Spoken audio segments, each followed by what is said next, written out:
I'm Dorie Clark. I teach executive education for Columbia Business School, and I'm the author of several books, including The Long Game: How to Be a Long-Term Thinker in a Short-Term World. I'm excited to be part of Voices of the Future.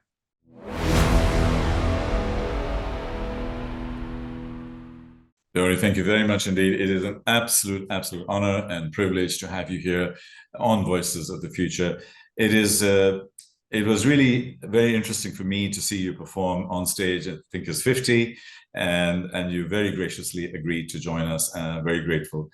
This project, Voices of the Future, we have 100 voices from all over the world coming together, agnostic in terms of sectors and regions, and we are looking at the futures that are out there and to have a hopeful future as we go forward. So in this process, Dorie, my first question to you is, I want to talk about little Dorie, going back to the good old days, and sort of said, you're in your 8, 9, 10 years of age. Who impacted you? Was it your parents or your professor? Was there a moment that you remember, an epiphany that made you who you are today? Well, I think I'll center in on a moment when I was around 12 or 13, which is that I had gone to summer camp, and it was for several years. I went to an arts summer camp in the mountains of North Carolina, and for the first time there, I met people that I considered really interesting. It was a camp where we did creative writing, we did acting, all kinds of disciplines that I was interested in. And there weren't a lot of people in the small town that I grew up in that maybe shared those interests. And to actually see the contrast between people who got me and who I found really stimulating, and then going back home and finding a culture where it just really wasn't my place. It made me realize, okay, I'm not going to get what I'm looking for here. And so I really began to kind of cast my gaze outward. And so at the time, there was no internet. So my version of getting what I need was starting to subscribe to a million magazines. And so, in particular, one that I really loved was called the Utne Reader. And it was a kind of early, I don't know the right way to describe it. I mean, it's become a very common concept in the internet world. Subsequently, it was kind of a curation device. But the Utne Reader was basically a magazine that didn't have much or any of its own independent content. It would just source the most interesting articles from other publications and reprint them, so that every month or however often it came out, it was just a compendium of the coolest, most interesting things that they had gathered from around the world. And for me, reading that was really a window into other opportunities and what was out there in the world that I couldn't access in my small town.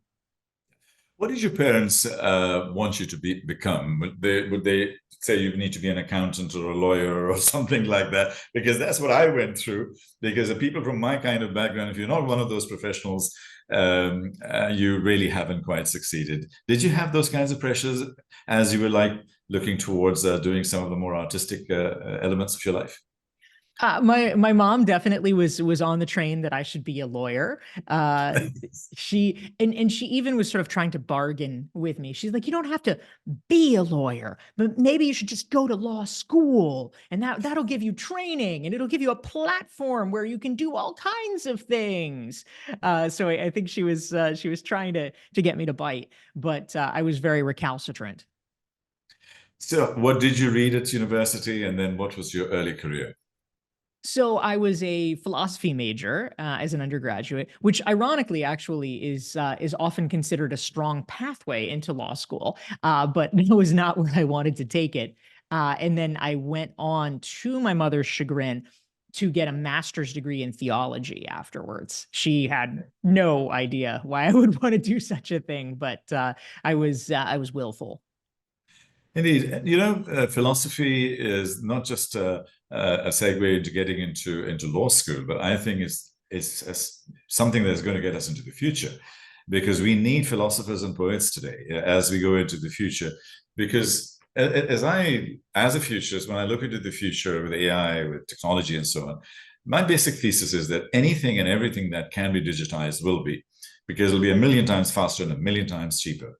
But anything and everything that cannot be, which is love, harmony, compassion, ethics, trust, flow, common sense, judgment, all of these things are a million times more important as we go forward. And environments like philosophy and anthropology and theology and all of these things, to me, are an integral part of understanding us as human beings. Does that resonate with you? I think for sure it does. I'm actually just curious. I know you had a long career in media, Tarek, but what did you study at university? What was sort of your path to get there? My first degree was economics. I'm a failed accountant. I failed at my CPA equivalent chartered accountancy exams in the UK, and I'll share a story, and then we'll go back to the thing. And the story was that at 23 years of age, when I failed my accountancy exam, Dorie, I'd never failed at anything in my life. I was brilliant at school. I was great in sports. I was good in a social environment. And when I failed, I actually almost just crumbled because I didn't know how to fail. And I never learned how to fail. My parents gave me love, they gave me everything, but not the ability how to fail. And to me, that was my epiphany, and that was my learning. And I could afford it, but I wanted to do it myself. And I was cleaning the floors at McDonald's. I was doing whatever because I wanted to find my way back. And that made a human being out of me. It gave me humility. It gave me resilience. It gave me strength. And then 10 years later, I went to Harvard Business School and I did that. So that was for my dad because I had to be somebody real. So that was my background. Media is certainly one of the areas, but I'm a lifelong learner, and I never stopped learning. I always am seeking abundance of thought and energy and so on. So that's what I do. I love that. That's great. Thank you for sharing that. My pleasure. So going back, you did philosophy and theology. Then you went into education and learning, or was it beyond that? I mean, like as in joining a university, becoming a professor. Did you go down the academic route, or did you go down to a corporate route? Well, it was a little more disjointed of a path. Similar to you, in my early 20s, I had sort of my first, I'll say in air quotes, big failure, in that after I got my master's degree, I decided what I wanted to do naturally Yeah, was get a doctorate. And so I ended up applying to 3 programs and I got turned down by all of them. And I had not planned on that. So I very hastily had to come up with a new life plan for myself. Later, within a few years, actually, was able to kind of find a side door in and begin teaching at universities, first at the undergraduate level and then for business school programs. yeah, And that's actually become a kind of central part of the drum that I like to beat, yeah, is reminding people that there is not one path to get the outcome that you yeah, want. But of course, at the time, it was extremely discomforting. So in the interim, after I got turned down by the doctoral program, I tried on a lot of different careers, most of which didn't work for various reasons. So I was a journalist for about a year, and I ended up getting laid off from the newspaper because it was a newspaper. And then I went to work doing communications on political campaigns. But unfortunately, I worked for 2 quite high-profile candidates, but they both lost. I ran a nonprofit for a couple of years, and it was actually there at the nonprofit that I felt like I really gained the skills to yeah. learn how to run my own business. And so at that point, I started my own consultancy and have been self-employed ever since. Brilliant. You know that eclectic mix of life and experiences is basically what's shaped you, what's shaped me. Because I've had a media and technology background, but I've also been doing different things. Fast forwarded to the future, the inspiration that I had, I haven't completed it, but I'm reading it. The Long Game. What inspired you to write this? So the original starting point for the long game actually came pre-pandemic. And I think we can all sort of go back in our minds to these heady days of 2018, 2019, was just go, go, go. And Yeah, I remembered having conversations with people, almost everybody I knew, almost everybody who was just very high achieving.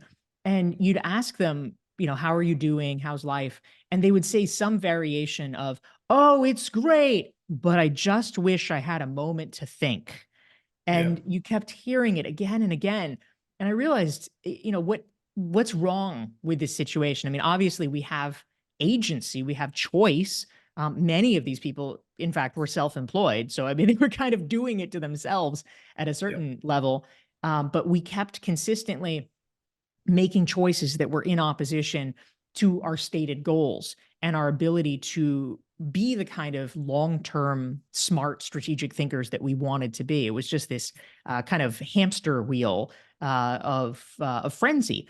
And I wanted to try to unpack that and to understand a little bit more. How do we get ourselves into it? How can we extricate ourselves from it? And what would it look like if we actually were crafting a vision for ourselves of being a better long-term thinker? Because Yeah. presumably, when we take the time up front to make a better plan, it actually makes everything downstream much easier. Yeah. May I challenge you on that? Because I've been reading that and I've been thinking about it. Because as a futurist, and all of the changes I was presenting just before I started with you on a global seminar on ChatGPT, AI, and data and stuff. And I just went through a quick list of the things that happened in the last 12 months. Mm. No plan that I would have put together in Christmas 2022 would have enabled me to cope with that. So what I'm saying here, and what the challenge to you and to us as thinkers is that yes, we can have a longer term plan, but the things are changing so fast at an exponential rate, and so the planning needs to be different, and the execution needs to be almost in sort of micro sprints, like 3 month cycles or something like that. It wasn't Moses who came in and told us that the financial year has to be 12 months. Why not 6? Why not 3? So my challenge to you is, yes, strategic, and it sounds really great, but these days, can we really do that? So I think we're actually in agreement in the sense that obviously everything is provisional. You can make the greatest plan in the world, and there's a pandemic. You can Yeah. make the greatest strategy in the world, and war breaks out, or suddenly we have generative AI or AGI, and Yeah. okay, we need to recalibrate.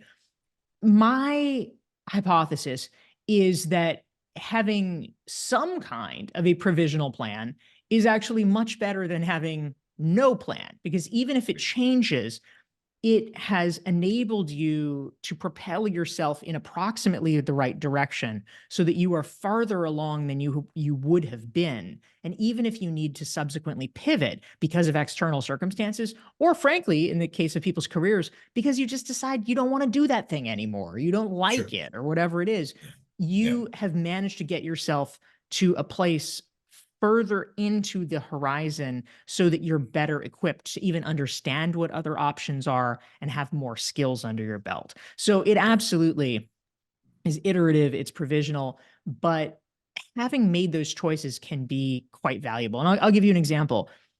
I had a kind of epiphany for myself around 2015. And this is something that I talk about in my book, Entrepreneurial You, where I talk a lot about ways to create passive income streams and sort of think more like an entrepreneur. Yeah. 2015 was kind of the high point of my insane travel schedule. And I gave 74 talks that year. So I was traveling basically, every week, sometimes multiple times a week. I was sick all the time because I was on planes and running around. And I decided, okay, I'm not going to do that. That's not going to be healthy for me to continue at that pace. What I saw on the horizon was, okay, number one, it seems quite possible that I could, that if I got actually really sick, more than just a cold, then I couldn't do it at all. So that was a problem. And I also saw, we have obviously cyclical recessions. That's just a thing that happens. If there are recessions and I'm making a large share of my money from speaking, that's going to be the first thing that's cut. They're not going to have conferences. They're not going to have speakers. So it struck me as a very fragile form of a business model. So I decided that I was going to make a pivot to try to allocate more of my time and energy to online courses and other ways that you could deliver materials in an asynchronous way or in an online way. And it was to solve for those two problems, right? Me possibly getting sick or a recession.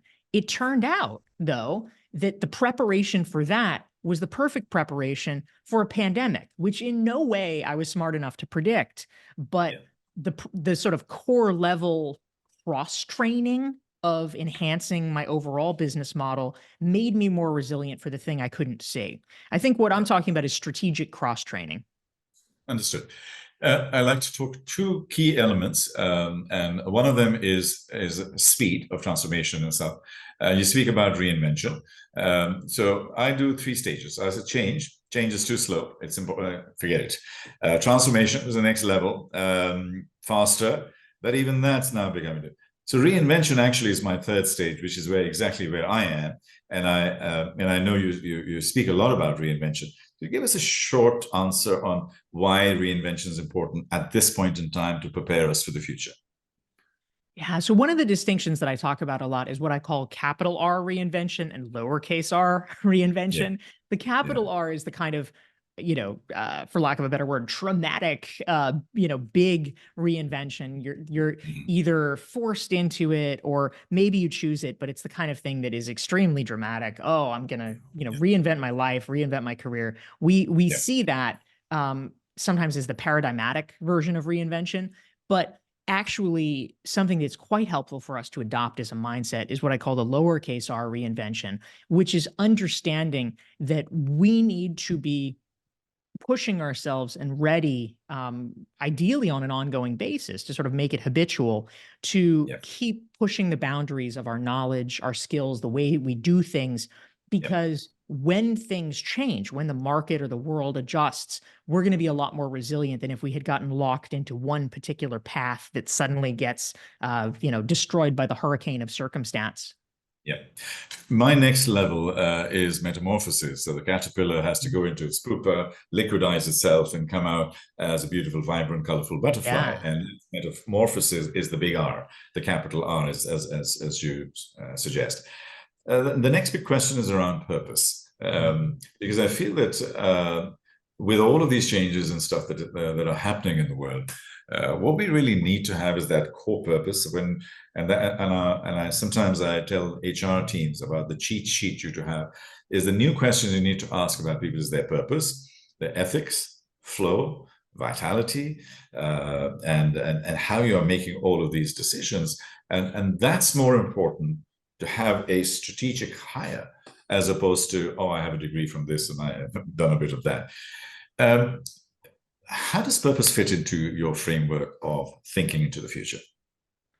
Yeah, I mean, certainly purpose is critical to everything in the sense that if we are going to be even motivated enough to pursue the options, I mean, especially if we're thinking about something like long-term thinking, where sort of definitionally whatever goal we have is off in the future. It's something that we have to have the patience to work toward, or even something like reinvention, which, depending on the extent of it, some aspects can come sooner, but overall, the full totality might take a longer period of time. That's something that can be unsettling. You have to kind of work through it. There may be some challenges emotionally or logistically with it. You need the sense of purpose in order to actually keep you going through the difficult parts. Yeah, When I talk about long-term goals and long-term thinking, for me, the core of the matter and the reason that everybody isn't doing this is that ultimately, when you're embarking upon a long-term pursuit, it's like entering a tunnel. And the problem is you don't know how long the tunnel is. You can make an estimate in your head, you can sort of approximate it, but once you're in that tunnel, you really just kind of have to keep moving. And there's a lot of people that end up giving up because they say, "Oh no, it's taking too long. This is all wrong. It's never going to work." But if you have this sense of purpose, especially around finding ways to find meaning in the journey or in the activities that you're doing along the way, that can be incredibly powerful, because you do need to just kind of keep moving forward without the certainty of when or exactly how things are going to happen at the end of the day. yeah. If we put you into a time capsule and a time machine and project you into your 100th birthday, what are we celebrating? I come to see Dorie. What are we celebrating at your 100th birthday? A lot of good things happen. Have you leave it to you? Well, thank you. I would say certainly in terms of the work that I'm doing here. I mean, one of the things that I'm proudest of is trying to help demystify and deconstruct to a certain extent the process of how ideas get into the public square. One of the things that was enormously frustrating to me in the early days of my business was that I felt like I had good ideas, but I didn't really understand how some people, other people, were able to be out there, have them recognized, and I realized that there was some kind of a code or a process, but it didn't make a lot of sense to me, and so I spent a lot of time trying to reverse engineer that. And I now, through my books, through an online course and community that I run called Recognized Expert, through masterminds that I run, I really try to help other people, other professionals figure out how to decode that and break through because there's nothing more frustrating than feeling like you have a contribution to make, but you're not somehow able to make it. And I would like to see more good ideas out in the world. And so, to the extent that I'm able to help other people uh, be able to share those ideas more effectively, that's very gratifying for me. The final couple of questions. Are you optimistic about the future? And if you know, I'm sure parents come to you and sort of say, talk about education of their children as your university professor. What do you tell them? Or even younger, the 10-year-olds, and they're super smart 10-year-olds now, the Gen Alpha that's coming through. How should parents be thinking? And are we optimistic about the future? I would say I'm reasonably optimistic about the future. Um, and the reasonable part is that what is top of mind, as I think it always is all of the perils, all of the threats. Climate change, and Antarctica is going to melt, and AGI is going to kill us. Whatever. That's sort of the thing that's immediately at hand, as I Yeah, think it is for most people at most times. yeah, But I also try to balance that with the understanding that, okay, if I looked back to the late 1990s, which I mean, retrospectively was like a fantastic time in the world, um, that we were worried about a host of things that mostly didn't come to pass. Oh, political incivility, how terrible. Well, actually, it kind of looks, not that bad now. yeah, We were worried that that terrorism was going to become a permanent state of affairs, after 9/11, and it turned out not really. I mean, we actually have managed to find a way sort of through that. We think about things like the population bomb that everyone was worried about in the late yeah, 1960s. That's not really a concern these days. We think about acid rain. We think about the hole in the ozone layer. These were yeah. things that were able to be corrected that were enormous perils at the time that people thought could really destroy civilization. And we found solutions. We found technologies and ways around it. And so I think in general, the combination of human ingenuity and sort of capitalist capitalist ingenuity, we probably will be able to be reasonably okay in a way that I can't quite predict now, but I imagine will continue to be true. With all of the stress that we have around technology and all of the other elements, I see a lot of mental health issues. I see, and you probably have young students there. There's a lot of burnout and so on. And I've seen some parts of your book too that addresses that. Is that how do we handle all of these new stresses, new burnout? Quick sort of bit of piece of advice for us on that. Yeah, I've been thinking a lot about this question actually. I'm planning to do some writing on it in the near future. I think that one of the most important things that we can take is to have a bit of a historical perspective about it, because there's such a natural tendency, of course, to look at this as a new phenomenon. You know, it's newer, it's more intense. We have social media. You can't get away from social media, et Yep. cetera. And of course that's true. But it's also true if we think about the sense of existential dislocation that people had after World War II, Yep. the sense that everything had changed, that nothing would ever be the same, that we had seen the worst of humanity, and that the world was technologizing, or whatever the right word is. It was being subsumed with a kind of automation that was extremely deleterious to the human project. Um, that was something that people stared down en masse in the 50s, in the 60s, and we've forgotten about it in a lot of ways. I think that we somehow think that anxiety is a new phenomenon, when actually it really is, the act of navigating it is a fundamental part of the human condition. Yes, indeed. If you were to leave a message in a bottle that we will pick up in, say, 10 years' time, and was a quick message from you, and you throw it into the ocean and we find it, what would that one-line message say? Build your email lists. Networking. Okay. Hey.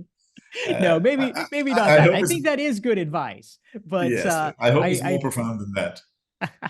I think that the message in the bottle is really about, eh, you know fundamentally, in writing the long game, one of the pieces that stays with me is that part of what gives people so much agita about their long-term success, or their ability to be successful in the world, is looking around at other people. And that has always been a factor, of course. There's a line that I have in the book that the humorist from 100 years ago, H.L. Mencken, said that, basically a man is rich if he earns $100 a year more than his brother-in-law. And that's the definition of wealth. Yeah. And the problem today is that it's not just your brother-in-law. It's not just the person, literally next to you. We have the whole world because of social media. In fact, the sense of who our comparison group is has Yeah. gotten so extreme that sometimes the metrics are a little bit warped. And I think that ultimately, and I don't mean this intellectually, of Yeah. course, because I support wide-ranging intellectual endeavors, but I think to a certain extent, the messages would be, stay in your lane, in the sense of not looking around so frenetically and comparing yourself to other people. If we are in our lane, if we are running our own race, then Yeah. we have the ability to excel at what we do and who we are. And that's the metric. Amazing. Dorie Clark, thank you very much indeed for those insights, those comments, message in a bottle, 100th birthday. We've covered a lot, and it's amazing. And we're very grateful indeed for you being on Voices of the Future. Thank you. Thank you very much. I'm extremely and deeply grateful.